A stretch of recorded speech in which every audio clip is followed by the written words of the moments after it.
అంతే ఓకే చెప్పేది ఖర్చు పెట్టలే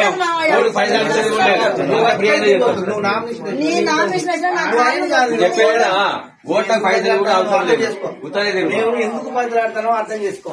నీ కొడుకు కొరకే కొడుకు నెల నుంచి బదిలాడతాను. నీ కొడుకు బదిలాడింది వేరు. నువ్వు తినకున్నా తిన్నా ఇప్పుడైతే నువ్వు చేతులు పట్టుకున్నా ఎక్కువ పైసలు కూడా మేము చేస్తాం గాని నువ్వు అంటేనే ఇగో నువ్వు ఓకే చెప్పాలి.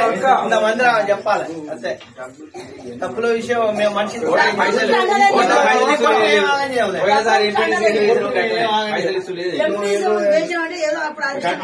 అన్ని గట్టిగా ఉంటాయి. ఇప్పుడు కూడా గదే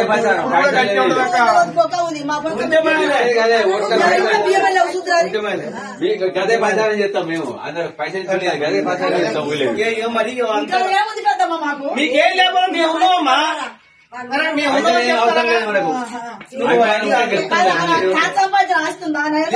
లేదు ఆయన మంచిగా ఉన్నాడు. ఆయనే ఉన్నాడు అట్లా.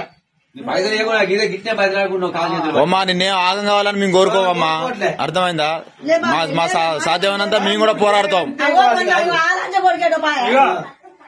మంది నా మనవాదిగో ఇల్లు కాలు పట్టుకుని వేయించుకుంటాం. నీ కొడుకు